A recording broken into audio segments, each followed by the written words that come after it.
If there's one thing I can do, it's take a recipe and make it dairy free. I never said gluten free, or I said dairy free. And the reason I say that is because a lot of recipes that are dairy free are also all the other allergens free, meaning it's also nut free, soy free, gluten free. I just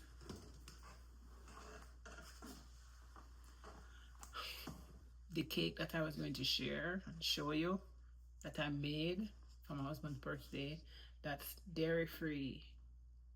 I just dropped it on the floor. So I was going to do this whole thing of taking a bite out of the cake. Granted, 5 second rule, but I'm not going to do that on camera. I was going to take a bite of the cake and tell you how nice it is, but because I already had a slice, that was just me doing it for the camera. I'm going to tell you that it is still pretty good.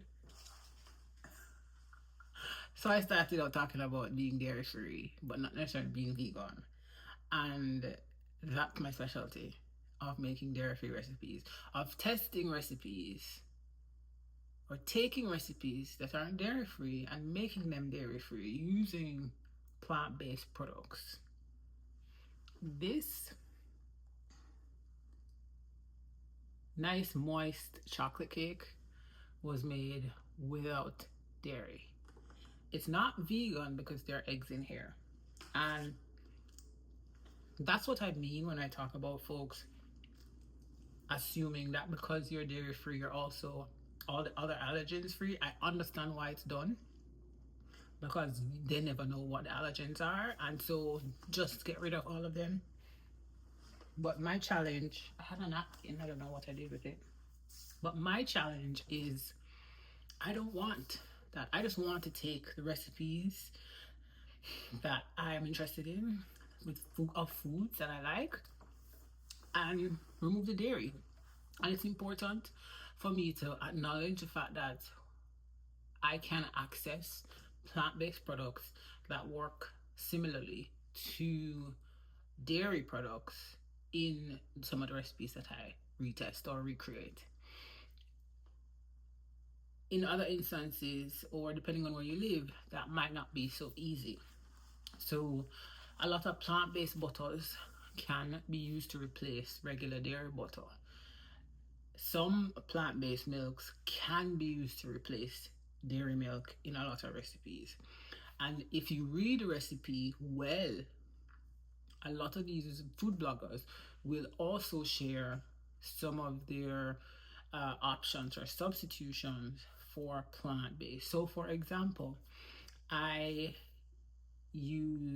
bake a lot of recipes, not a lot, but my go-to source for baking baked stuff tends to be Sally's baking addiction. And when it comes to using like buttermilk, she will say you can swap for plant-based milk and how to create your own or your DIY buttermilk. And she will say the same thing for yogurt if you use that. That's what I do. When I am baking anything, I replace dairy butter with plant-based butter. Replace dairy milk with a plant-based milk, specifically pea milk or soy milk, because then those tend to have higher protein and work a bit better in a lot of baked goods and also in some cooked goods, specifically around sauces. And right, so I use plant-based cream cheese, plant-based sour cream. But again, if you do not have access to these things, it may just be difficult, and so you might have to go the vegan route entirely or find recipes that are specifically vegan that will give you what you want. As somebody who used to consume dairy, I do not expect to get exact outcomes, meaning if the cake is baked with dairy and it produces this kind of texture, I don't expect it to be an exact replica. However, in my experience, a lot of the things I've baked, for example, like this chocolate cake, have come out really good. So much so that I can't tell the difference, or I can't tell that there's no milk in there. Granted, I haven't had it with milk, but if I were to say, oh, this lacks dairy milk, I wouldn't be able to do that. Unlike some things, for example, cheesecake, you might be able to tell the difference. That said, I've also used, say, plant-based cream cheese to make cheesecake, and honestly, it gives similar texture, similar results. So all of this to say that cooking doesn't have to be difficult. Again, I'm acknowledging the fact that access is important, but also the effort that you want to put into it. I could easily make a lot of the recipes that I do as is and try to give it away, or make it entirely vegan. I, however, don't want to do that because, for the most part, the foods, the recipes that I do test, I will eat. And with the exception of baked goods, where I might just share it with my neighbors or give it to a buy nothing group, for example. So, dairy free cooking is largely what I do. This is not to say I don't cook anything with dairy in there. My husband doesn't have the same issues I have with dairy, and so I will make some things for him that have butter and regular milk in there, mostly butter. Uh, but that's just for him, or cream, that's just for him. I, on the other hand, will not. At the same time, so there are some meals that I will make that are dairy free, and he partakes of it, and quite frankly, can't even tell the difference. So a lot can be said for the similarities in the properties in a lot of these plant-based substitutes nowadays in your cooking and your baked goods. A lot can be said for how they can be used, but I will never say that they will give you the exact same thing. And this is another pet peeve I have with folks who, for example, in the vegan world, who will say this tastes just like chicken. No, it don't. You ain't eating chicken. You are eating a mushroom. You are eating a plant. It is not the same thing. And people will talk about, cauliflower rice being similar. No, it is not. It is an entirely different thing. It is cauliflower that has been riced, and people will utilize that in place of rice. And there's nothing wrong with that. But can we please just stop with it does and tastes the same? I'm doing the same thing with me making dairy free recipes. I'm not saying that it does not change slightly, but I'm not going to say at the same time that it is exactly the same as if it was dairy. I don't know what it will taste like. For example, this chocolate cake, I don't know what it will taste like if I were to use, or how it would be different with dairy, butter, and milk in there. But I can imagine what it would possibly be like in terms of texture. With this, I bake this a little bit longer, so it ends up not as dense, and that's how I like cake. That said, this is still a moist, very moist cake. If you look at the crumb, not that it matters, just know that it tastes good, right? And the frosting I made on for the other one that I had photographed, that one again was dairy free. The frosting was dairy free. The cake is dairy free. It's not vegan, just dairy free. So I am a big proponent of using plant-based products in baked goods, in cooking, for those folks who can't tolerate dairy. Now, on this thing of lactose intolerance, I know there is a subset of people who have lactose intolerance and still consume it and deal with the consequences after. I, on the other hand, will not do that, because the consequences of having dairy for me is almost as bad as having an allergic reaction. I will say that. And so it is so uncomfortable that having it makes no sense. This is not to say that I will walk around with an EpiPen or medicine that will help me in the event that I do consume some dairy. And in a lot of cases, I do walk with medication that will help, but it's just not worth it for me. And that's something that's important to the eating experience. And I encourage folks, like, yes, cheese is wonderful, lovely, beautiful, and a lot of these, foods, especially when you go out to eat, have these things unless you specifically go to an establishment that caters to you being dairy free. That short term pleasure is not worth it for me. A lot of folks will put themselves through that. I will not. And so I take that approach, or I'm coming from that point of view when I create and recreate recipes for food bloggers and even on my own blog. Dairy free foods, dairy free cooking. So all my meals are dairy free. All the recipes that I recreate them as dairy free, not necessarily vegan because we use things like eggs. I will occasionally do a vegan one, either out of necessity or just testing it and, you know, test the results, make the notes and all of that. But dairy free, that's my line. That's the proposition I have. That is the stance I take when it comes to sharing and exploring foods.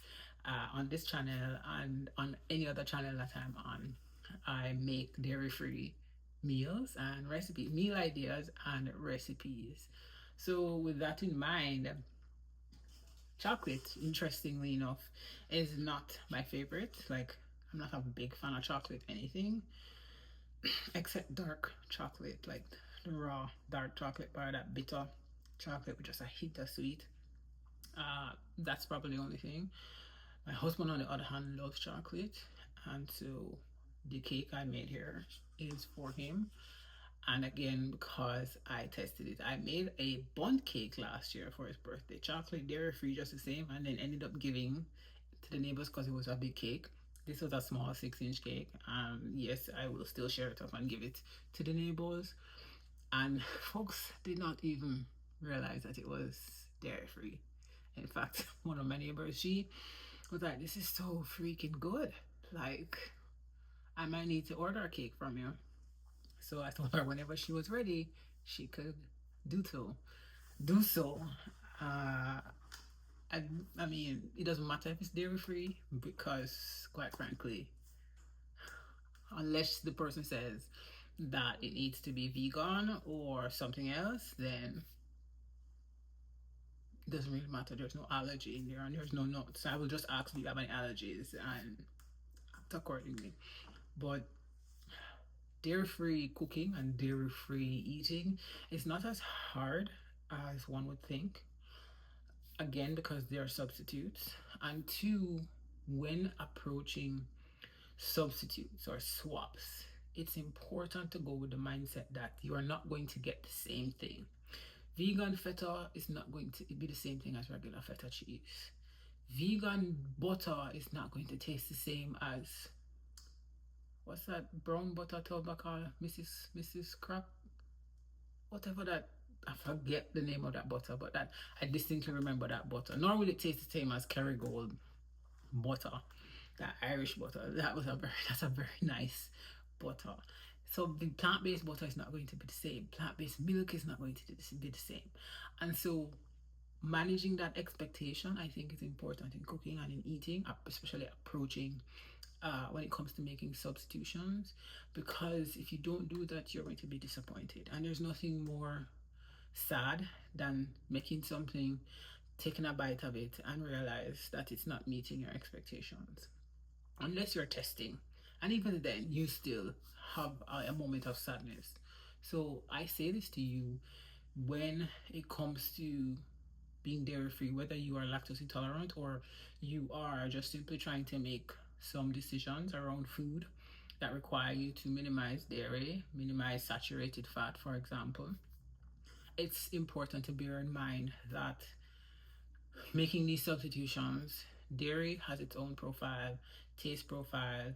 It's going to impact you differently to your taste buds, that is, differently than plant-based. And while it might be a one-to-one sub in terms of quantities, you are not going to get the exact same taste, nor will you get the exact same outcome. That includes, say, the way a cake bakes up.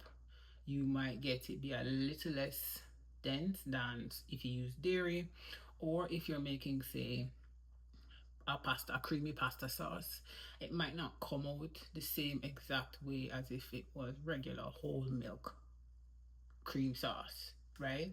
I know I use what I call a pea milk, and when it boil, once you get it on the stove and it heats up, it it breaks down in a way that almost like separates, and so that if you overcook it, you try not to overcook it. So you get it to just to that point where it's about to separate, and then you incorporate it in the way you need to incorporate it. At least for me, when I use it in cream based sauces, that way if I try to treat it like whole milk and it breaks apart, then it gives me a different outcome. So learning also how food operates, or the foods you're working with, you know, operate under heat, cold, that type of thing, is also important. Not a lot of people will even think about that. But I'm just speaking as a home cook. This is just my own experiences. I'm not talking as somebody who's an expert. This is just me being somebody who works with this food, these types of foods every day, and I do it every single day in my kitchen. So I can tell you how the food responds to heat. I can tell you what happens when you apply it to a cold piece of meat or something like that. It's also important to really understand the food you're working with when you're trying to recreate and or create meals that aren't typical, meaning dairy-free meals or even meals that are vegan. The ingredients just will not work the same way. So me sharing this is just to invite you to think about what the outcome that you want when it comes to making substitutions and swapping dairy for non-dairy or plant-based, and think about the outcome that you expect versus the outcome that you might get not being the same thing, right? And so I lost where I was going with that train of thought, but it's what I love to do. I absolutely enjoy taking a recipe, applying my plant-based rules to it, and see how it turns out. I will say that I have a fairly good success rate. A lot of my recipes are, but all of my recipes are dairy free. That's the first thing. A lot of them come out more successful than I expect. So much so that I've repeated them over and over and over again and are very successful now every single time I make it. So, and that comes through understanding the ingredients you're working with. It comes with just trying and experimenting, and it comes with doing it repeatedly. So, I do that with all the recipes I recreate. And I would like to do that for any food blogger who's watching this, any food blogger who wants to reach your dairy free audience. I do make vegan as well, make the substitutions to make it vegan. I just don't do enough testing. That said, dairy free meals, dairy free recipes are my bread and butter. Dairy free recipes, I know how to manipulate, I know how to adjust, and I can't say that I've had a lot of failures. I have had a lot of failures, but I have far more successes than I do have failures. And I would love to continue testing recipes along this line. Now, let me be honest about something. I don't know how people come up with recipes. Meaning, I know everybody has a unique take on doing a certain thing. Quite frankly, I honestly use a lot of recipes made by other people and make the tweaks that make sense for me, mostly being dairy, or adjusting seasonings. For example, maybe using less oregano or skipping something like chives. I hate chives. So any recipe that has chives in there, I'm going to substitute. I'd rather substitute it with scallions, as Jamaican call it, than use chives. Despise chives heavily. That's just an example.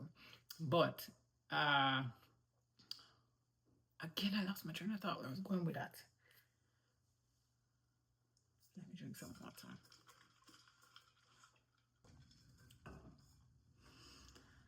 All of that to say that I don't know how people come up with recipes. I adapt a lot of recipes, and I will give credit to the authors of the recipe because I believe in, that's an integrity thing with me. I don't just take a recipe and say it's my own. Honestly, if I were to put out the recipes that I create per se, with the exception of bread, and maybe Christmas cake, which that's from my mom.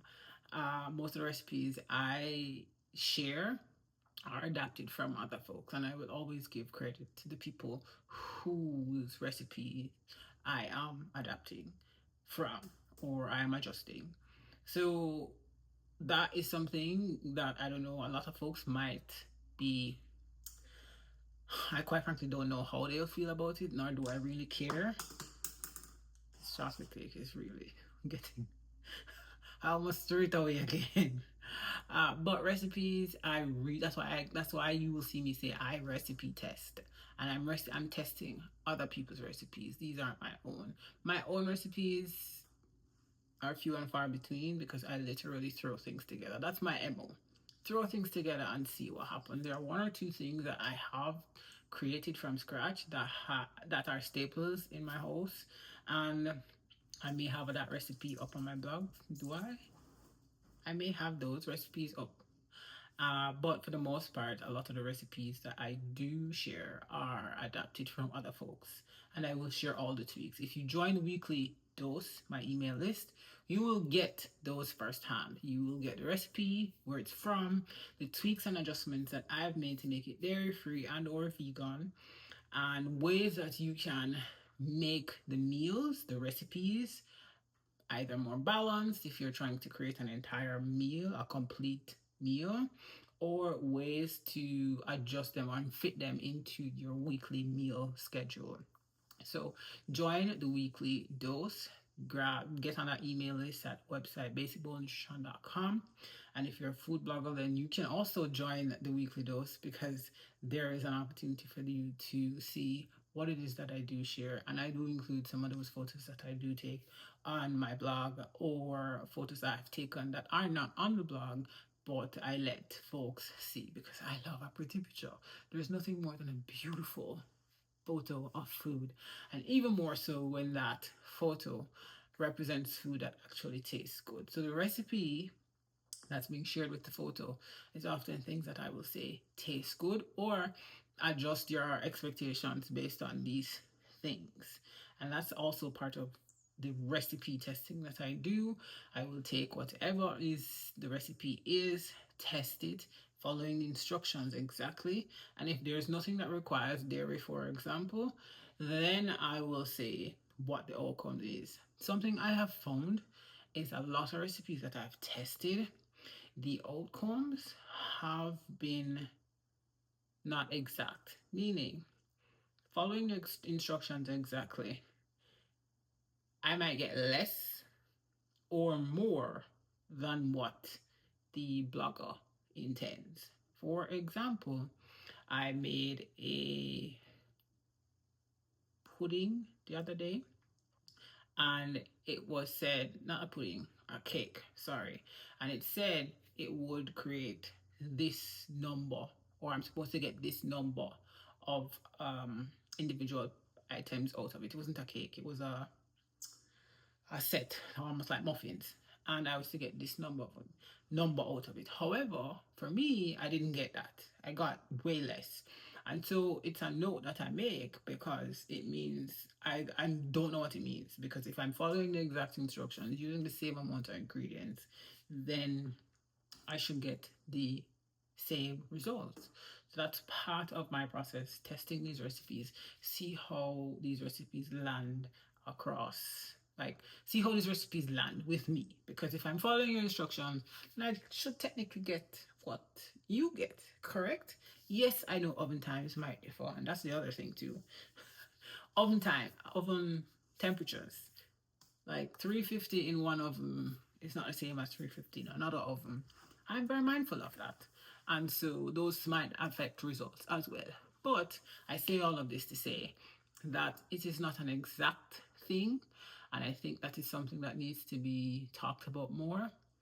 So bloggers will put out recipes, you will try them, and if you don't get the same results, provided you follow the instructions exactly, that's just the reality of it. Now, if it's completely off and terrible, then that's something, that discussion needs to be had. That's the blogger's responsibility to address that. But if all instructions were followed and you bear in mind these things, then the results may not be exact, they may be off a little bit one way or the other. So be mindful of that, is my invitation to you.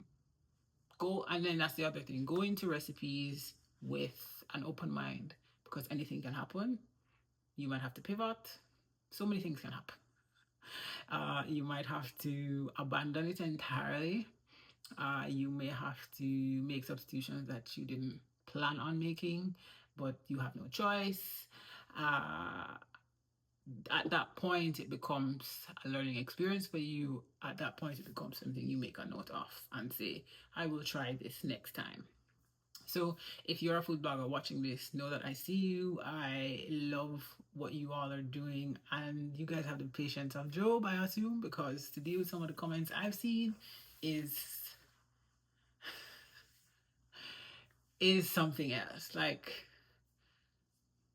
I'm not giving the same energy that I'm getting, but I understand why you guys do what you do. And so I am here to help make that load a little lighter by bringing your recipes to life, one beautiful, vibrant photo at a time. And if you're somebody who is interested in just, following recipes and making recipes so that you can bring them into your kitchen and nourish your body, I'm your girl. I share these all the time. Join the weekly dose. My email is at basicballnutrition / weekly dose. All right. Thank you for watching, and I hope to see you back here tomorrow or the next episode. Until then, make sure you nourish yourself one bowl at a time. Bye.